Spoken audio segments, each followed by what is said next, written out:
recebendo o batismo do Espírito Santo. Se quisermos saber como uma pessoa recebe o batismo do Espírito Santo, deveremos estudar como os cristãos primitivos o recebiam. O rápido exame da era apostólica.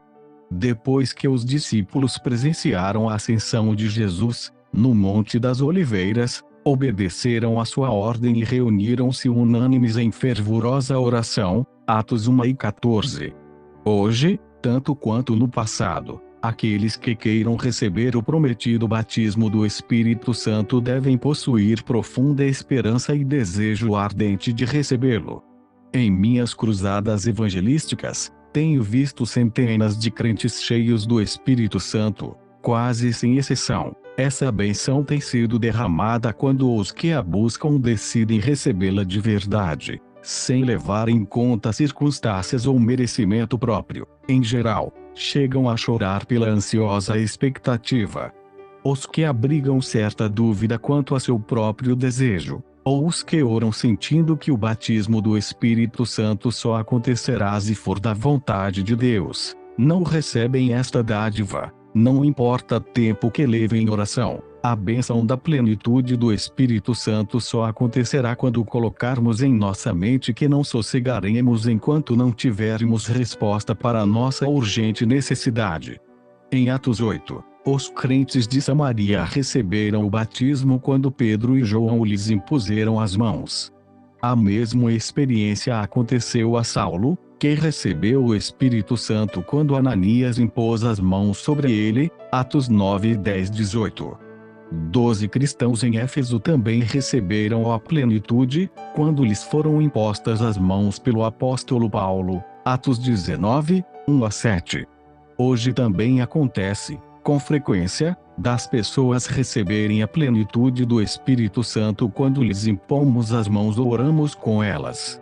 Entretanto, para que isso aconteça é preciso que queiram com fervor o batismo, é preciso que o coração esteja preparado, e também que tenham firme convicção em recebê-lo, senão ninguém conseguirá, mesmo que mãos lhes sejam impostas. Se servos de Deus cheios do Espírito Santo impuserem suas mãos sobre você, poderá receber a plenitude do Espírito Santo quando tiver forte desejo de recebê-lo, mesmo que sua própria oração seja fraca. Finalmente, Atos 10 e 44-48 relata que gentios foram cheios com o Espírito Santo na casa de Cornélio. O verso 44 diz, dizendo Pedro ainda estas palavras, caiu o Espírito Santo sobre todos os que o ouviam. Estas pessoas foram todas cheias do Espírito Santo enquanto ouviam a pregação de Pedro. Tenho visto isso acontecer. Enquanto pregava, certa vez, um sermão sobre o Espírito Santo, eu ouvi ser derramado como chuva sobre corações que estavam preparados. Essas pessoas falavam em línguas, louvando a Deus numa linguagem celestial, como fizeram os cristãos na casa de Cornélio. Em muitos púlpitos hoje, a verdadeira palavra de Deus não está sendo pregada com fidelidade. Como as pessoas poderão ouvir, se a palavra não for pregada, embora estejam adorando na igreja, não experimentam um profundo toque ou a graça maravilhosa do Espírito Santo? Quando um servo do Senhor, cheio do Espírito Santo, prega a palavra ungida, os ouvintes experimentam o grande toque do Espírito, preparando nossos corações. Como preparamos nossos corações para receber o batismo do Espírito Santo?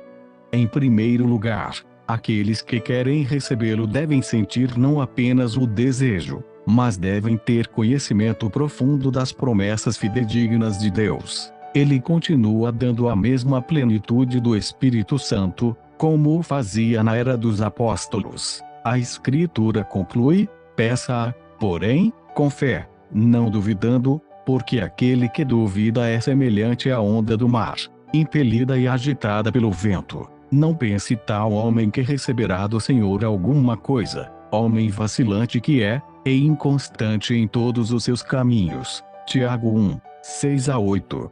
Se procurarmos receber o Espírito Santo com atitude de dúvida, sem confiar inteiramente nas promessas de Deus, estaremos perdendo nosso tempo e o esforço será inútil. A Bíblia nos ensina, de sorte que a fé vem pelo ouvir e o ouvir pela palavra de Deus. Romanos 10:17. Devemos estudar o livro de Atos com o coração aberto, como se estivéssemos ouvindo os testemunhos daqueles que receberam a plenitude. Devemos remover todo o preconceito humano de nosso coração. Depois de nos convencermos de que a bênção da plenitude do Espírito é para nós hoje também, devemos arrepender-nos de todos os pecados inconfessados diante de Deus, e então depender com exclusividade do sangue precioso de Cristo, para a completa purificação. Devemos tomar muito cuidado com qualquer pecado em nossa vida, antes de orarmos pela experiência do batismo do Espírito Santo. Pedro diz em Atos 2:38, arrependei-vos, e cada um de vós seja batizado em nome de Jesus Cristo, para perdão dos pecados, e recebereis o dom do Espírito Santo. Esta ordenança, arrependei-vos, e cada um de vós seja batizado em nome de Jesus Cristo, para perdão dos pecados, será que significa que a menos que sejamos batizados com água, não poderemos receber nem remissão de pecados, nem o Espírito Santo?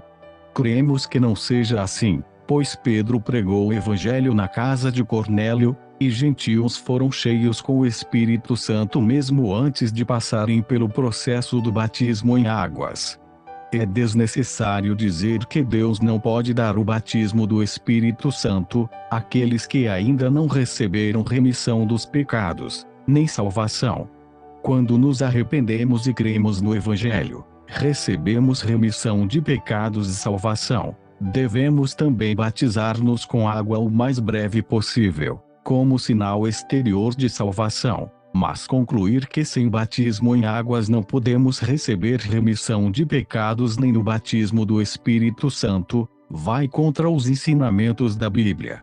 Tenho visto milhares de pessoas que se arrependem, creem no Senhor Jesus Cristo como Salvador, e então são cheias com o Espírito Santo, antes de passarem pelas águas do batismo. Em Atos 10:48, o apóstolo Pedro falou aos gentios que receberam não só o perdão de pecados, como também a plenitude do Espírito Santo, que fossem batizados em nome do Senhor.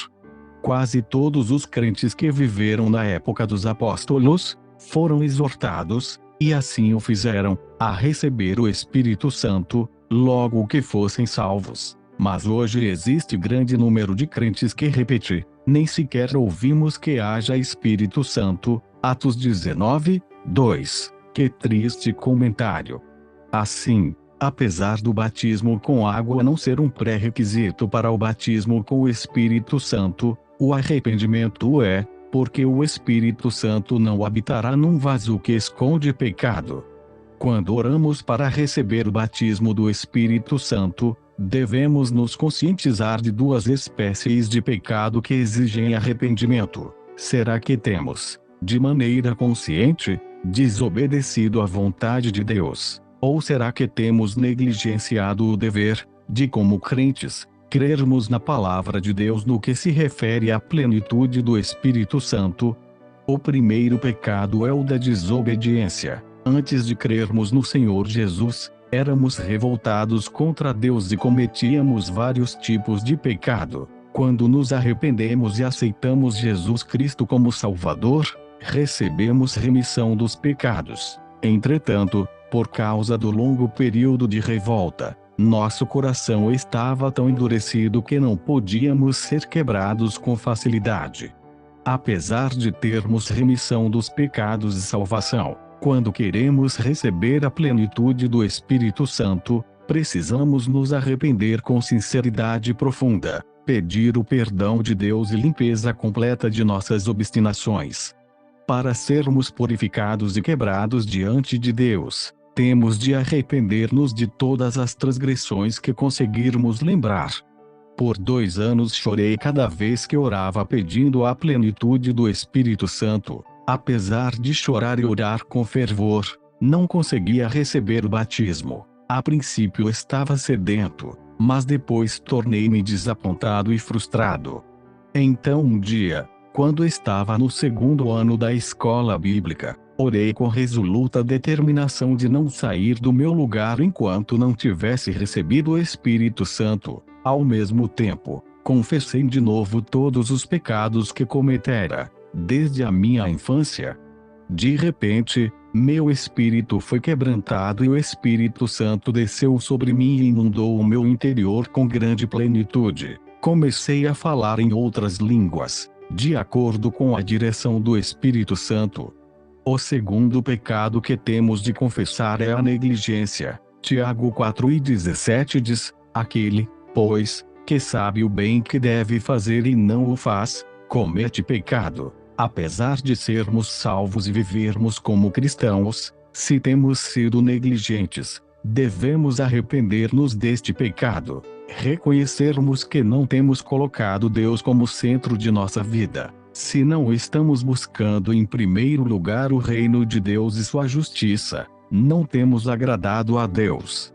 Quando nos arrependemos de todos os nossos pecados, o poder deles é quebrado. Quando oramos pela plenitude do Espírito Santo, nosso relacionamento com Deus deve ser correto, um coração obediente, pronto a fazer a vontade de Deus.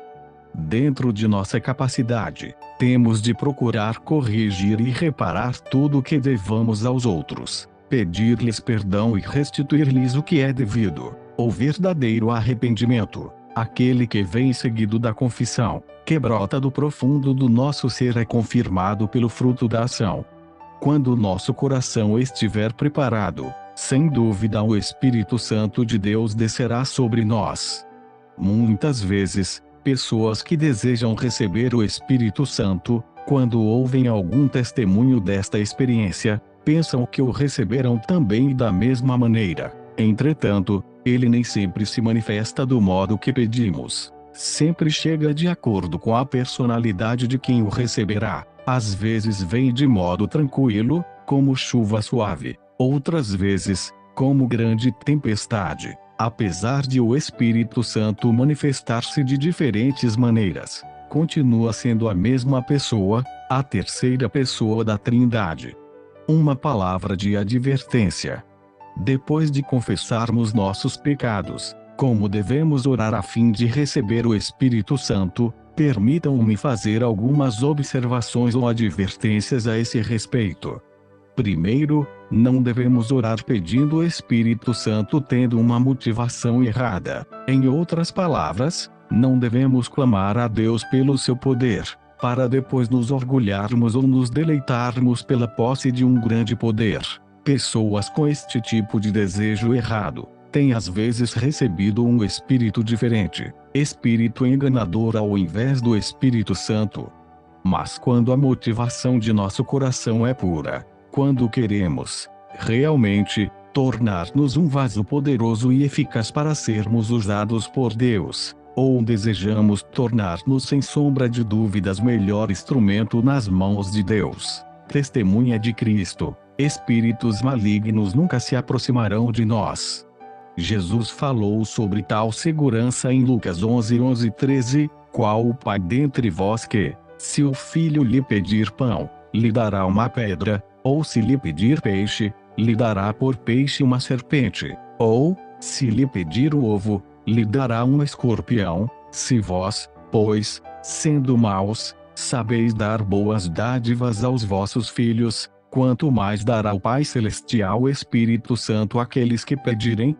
Portanto, quando oramos pela plenitude do Espírito Santo a fim de que a vontade de Deus para a nossa vida seja realizada, não para satisfazer nosso amor próprio ou orgulho, Deus por certo nolo dará.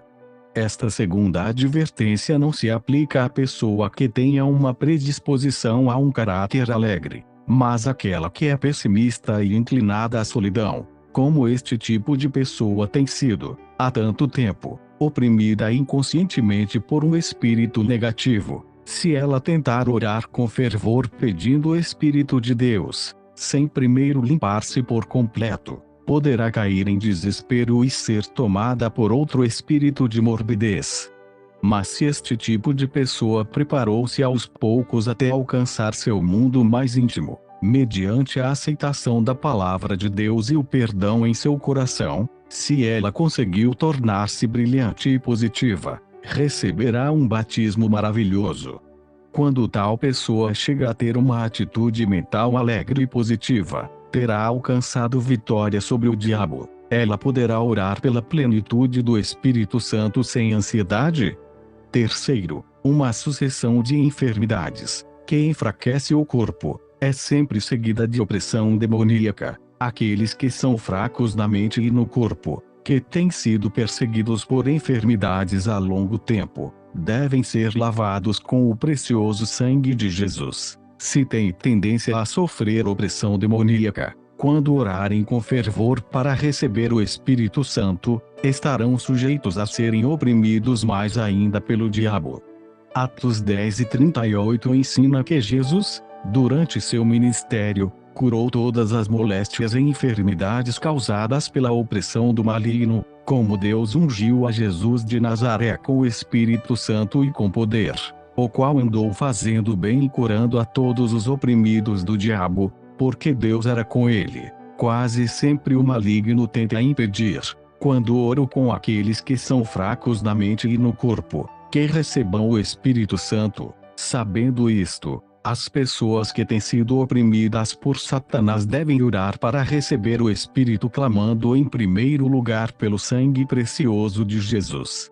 Quarto, pessoas que serviram ao diabo longo tempo, antes de se achegarem a Deus, devem ter um cuidado muito especial. Antes de orarem pelo recebimento do Espírito Santo, devem destruir tudo que estiver ligado ao seu relacionamento anterior com o diabo, arrepender-se por completo de seus pecados, e ter a vitória que todos os crentes podem ter sobre o diabo. Então, quando orarem para receber o Consolador, poderão fazê-lo na paz e alegria de Cristo, sem qualquer medo ou sensação de opressão demoníaca. Ocasionalmente estas pessoas poderão ainda ser vulneráveis, de maneira inconsciente, se abrirem seus corações.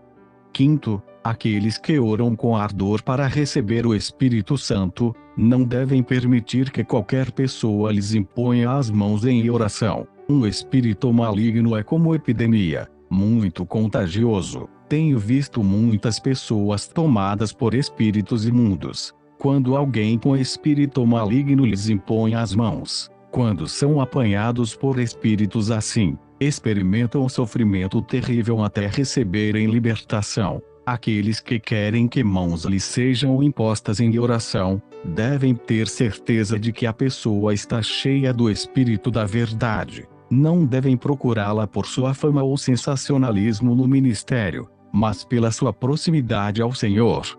Sexto, cuidado ao subir sozinho uma montanha ou entrar numa gruta para orar. De quando em vez, alguns ouvem sobre pessoas recebendo muita graça por estarem orando em algum lugar solitário e querem fazer o mesmo. Se a fé não for muito sincera e firme, a pessoa pode amedrontar-se e ser oprimida por espíritos malignos que tiram vantagens destes momentos de temor. Durante meu ministério, ao pregar sobre o Espírito Santo, tenho visto muitos exemplos do que descrevi neste capítulo. Devido à minha experiência, tenho recebido considerável conhecimento sobre como libertar pessoas das garras do demônio. Agora vamos estudar sobre como discernir entre o Espírito Santo e espíritos malignos. Capítulo 8.